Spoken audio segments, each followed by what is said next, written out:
สบายดีทุกคนวันนี้เฮาพาทุกคนมาอยู่ที่อันเขื่อนหยังก็เขื่อนน้ำเทิน2เนาะกำลังสิเดินทางไปบ้านหมักเฟืองเนาะไปแสดงคอนเสิร์ตอยู่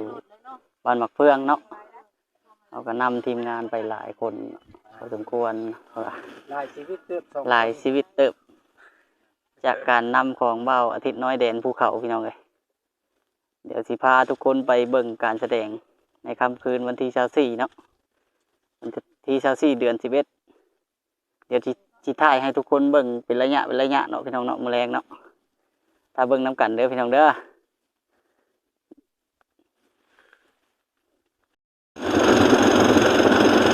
ถ้าขนาดกูจังเลยสบายดีอันนี้ไปไหนไปอันโลกคอนเสิร์ตอยู่บ้านนั่นฮะบ้านลูกเฟืองเนาะเมืองนาไก่แขวงขมวนโอ้โหจึ๊กดีใจหลายอากาศดีทั้งนี้เนาะอากาศสุดยอดหลาย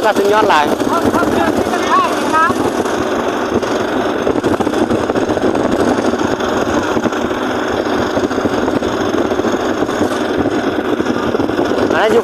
คุณหัวหน้านั่งอยู่หัวหน้านั่งอยู่อันนี้ห่างเครื่องอันนี้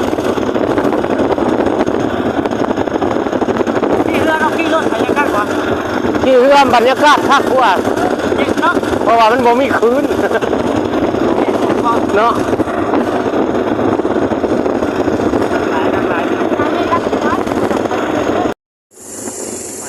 ทางแม่น้ำเทิน2พี่น้องครั้งแรกที่ได้มาโอ้รู้สึกดีใจหลายพี่น้องที่ได้มาเที่ยวแม่น้ำเทิน2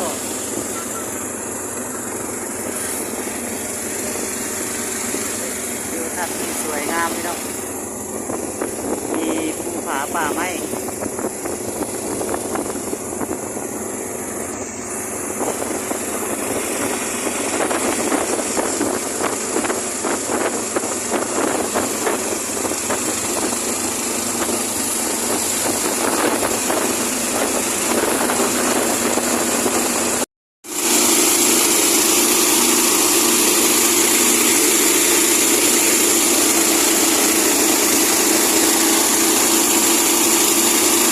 จักร2เครื่องพี่น้องใช้เครื่องจักร2เครื่องพร้อมกันเลยครับเรามาเบิ่งความอุดมสมบูรณ์ไปพร้อมกันพี่น้องลมจากแห้งเด้อลมจากแห้งเพราะว่าเอานั่งเรือพี่น้อง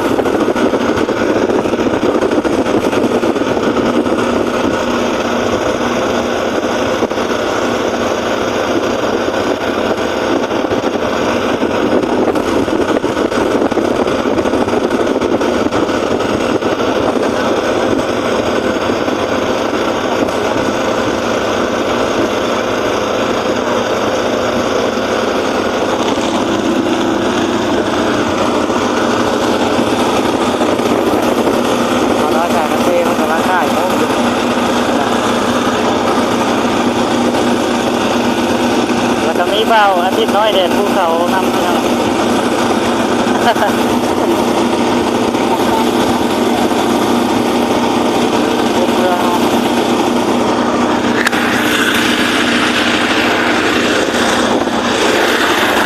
นี่กูชกเสียงหล่อครับกูชกเสียงเป็นยังไงคักสัมภาษณ์รายการคัก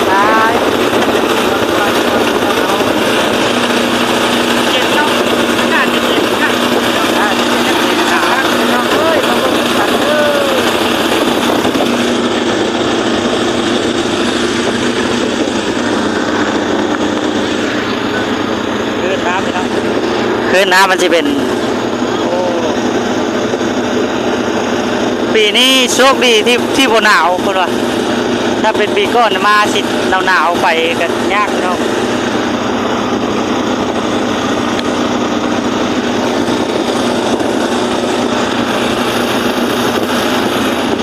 สัญญาณบ่มีพี่น้องสัญญาณกับบ่มีไปอันยูเครนนั่นแหละสัญญาณบ่มีเพิ่นว่า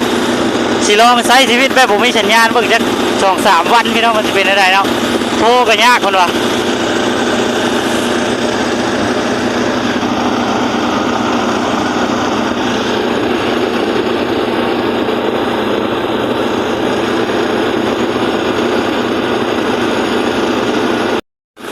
ต้นไม้ใหญ่น้ำท่วมน้ำฝนมันสิตายเนาะต้นไม้สิยังเหลือแต่ต้นและแก่นพี่น้องนี่บอกเป็นไม้ขยุงแล้วเนี่ยถ้าเป็นไม้ขยุงเรียบร้อยแล้วนี่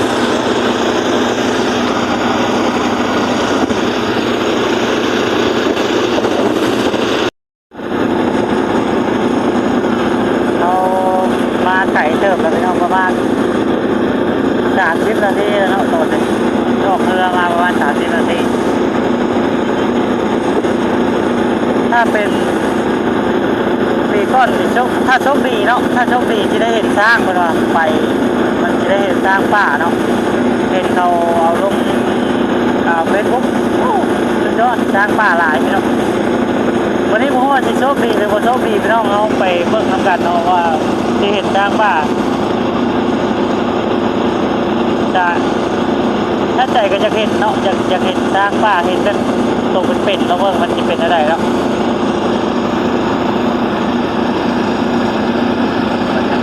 ทิวทัศน์สวยงามเนาะมีก้อนเมฆโอ้ฝนจะตกหรือเปล่านะ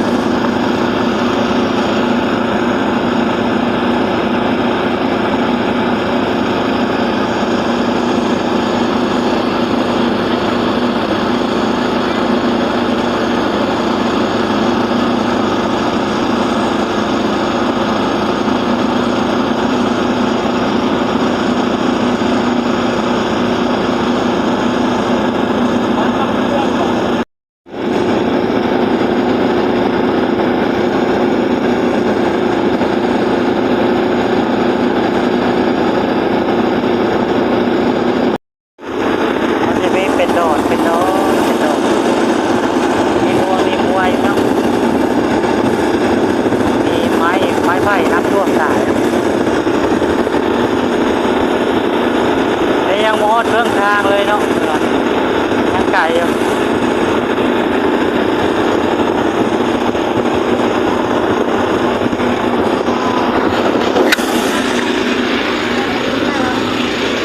เป็นไงใช่ละสบายดีสบายดีรู้สึกตื่นเต้นแล้วก็ดีใจหลายที่ได้มาเนาะบรรยากาศงามยอดไปเลยวันนี้ได้นั่งเรือห่างยาวคนวะโอ้คักหลายคนวะจะเป็นทางน้องสาวอัมพรมีเดียล็อกเพิ่นเนาะนักร้องทางค่ายอาจารย์ฝ้ายขาวเพิ่นก็ได้ไปร่วมคือกันพี่น้องวันนี้รับรองว่าม่วนมันแน่นอนพี่น้อง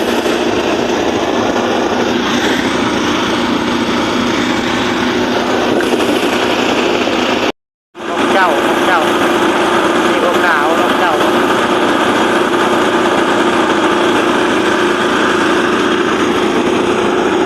ตอนนี้เรากำลังเดินทางเข้าห้อมพี่น้องมันจะเป็นดอนอยู่เนาะโอ้ยเย็นอดซ่อนนะป่าไม้ใหญ่นะเป็นไม้ยางใหญ่นะเรื่องแรกก็จะเป็นไม้มันป่าและไม้บากสายอยู่ในติดสายอยู่ในน้ำติดจมอยู่ในน้ำนะ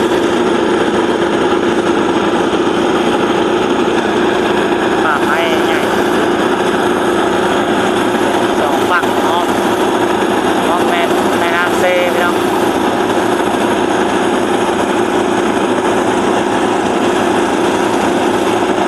นี่จะเป็นจุดกำเนิดของแม่น้ำเซของไฟเนาะ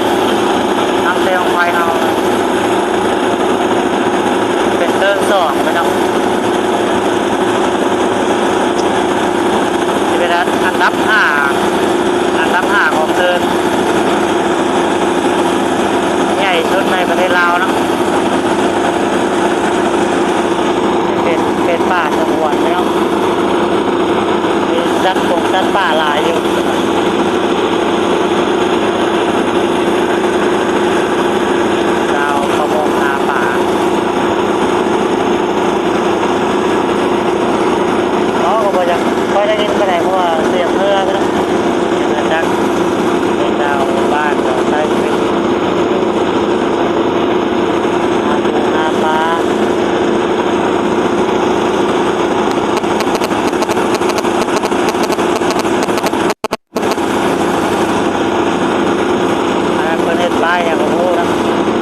ปลาเพิ่นเมื่อนะ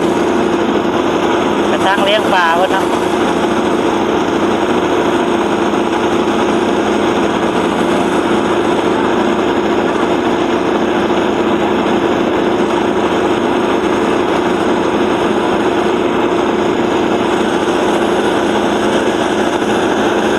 เป็นด้านบ่แม่นเพิ่นเลี้ยงปลาเป็นด้านกวดกาเพิ่นด้านกวดกา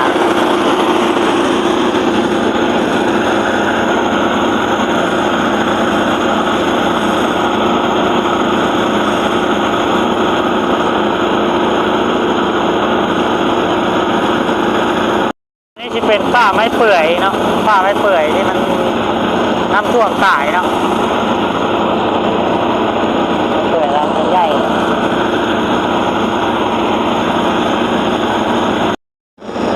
ตอนนี้จะมีฝนปล่อยๆลงมาอยู่พี่น้องฝนตกพี่น้องเลยฝนตกปล่อยๆลงมาอยู่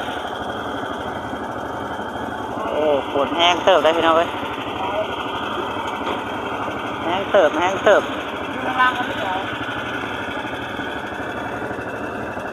ฝนตกแห้งเติบพี่น้องเลย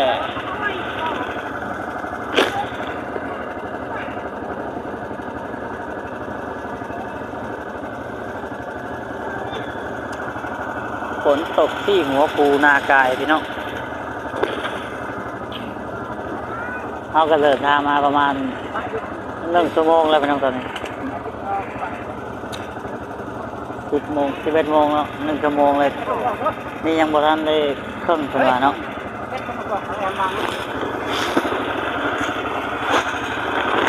ว่าแค่เป่าเครื่องวางที่นี่ได้เครื่องนั้นมันสะท้อนแล้วมันเละ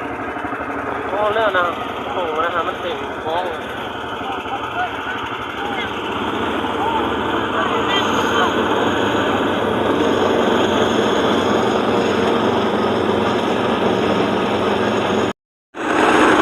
เนื้อกันแดดหรือไม่เนื้อกันฝนโอ้ตกฝนตก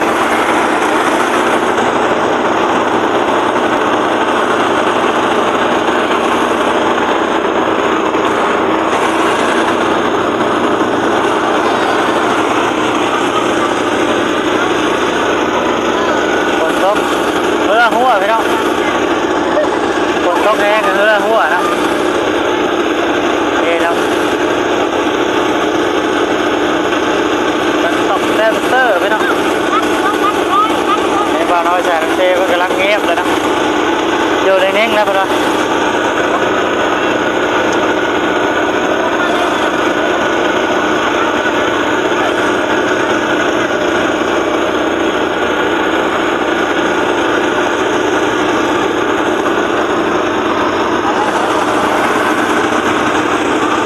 อยู่ดีๆปวดหัวใช่ไหมครับ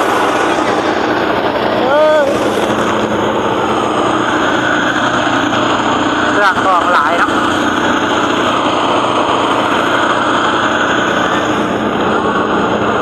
ฝนตกแห้งพี่น้องโอ้แมลงชิดแสดงได้ด้วยวะเนาะฝนตกแห้ง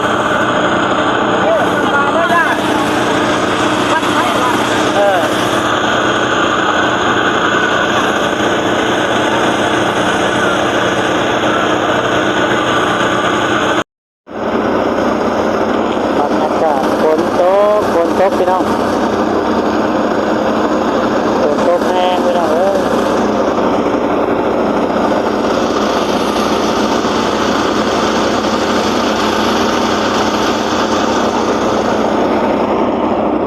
จะได้แสดงดูบอลมาแล้วเนาะฝนตกแห้งแล้วพี่น้องเลยดูบอลครับเพื่อให้ย่านเปียกเลยเนาะ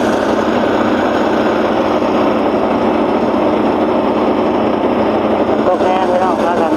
รีบฝนอยู่บรรยากาศข้างนอกฝนตกแห้งชุดยอดหลายพี่น้องเดินทางลำบากฝนตกแห้ง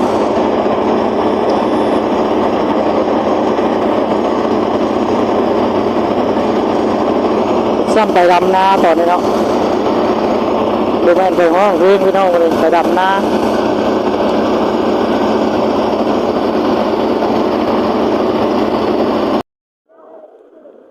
ตอนนี้เราอยู่แกงหลวงเนาะบุหัวเสียวเรือขึ้นท่านได้หรือเปล่าพี่น้องโอ้ถือว่ากันดานสุดๆพี่น้องเลยการเดินทางในครั้งนี้เนาะมันสิลำบากเพราะฝนตกแห้งน้ำมันสิลงมาแห้งก่อนว่าเนาะ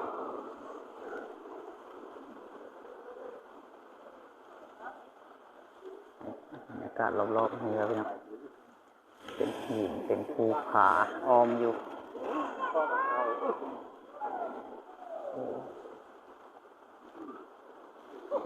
อันนี้เขาสิย่างขึ้นนี่ครับ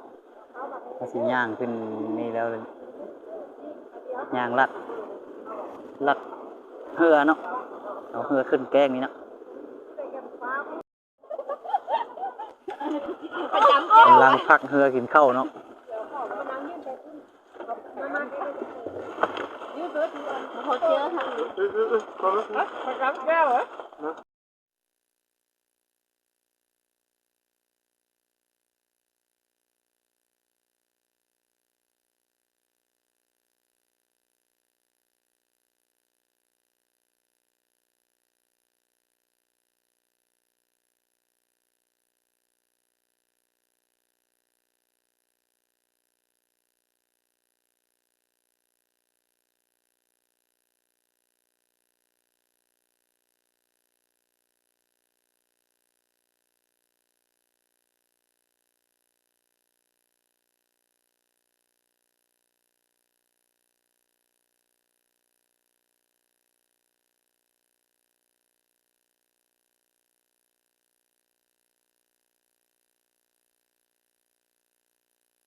มาแล้วพี่น้องขึ้นมาแล้วเรือขึ้นมาแล้วเนาะขึ้นได้เสยพี่น้องตัวได้เสยเนาะโอ้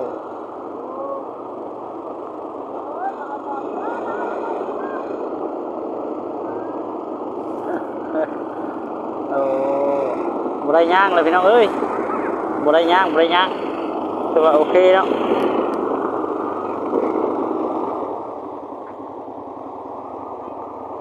เก่งหลายสีมือสุดยอดเนาะ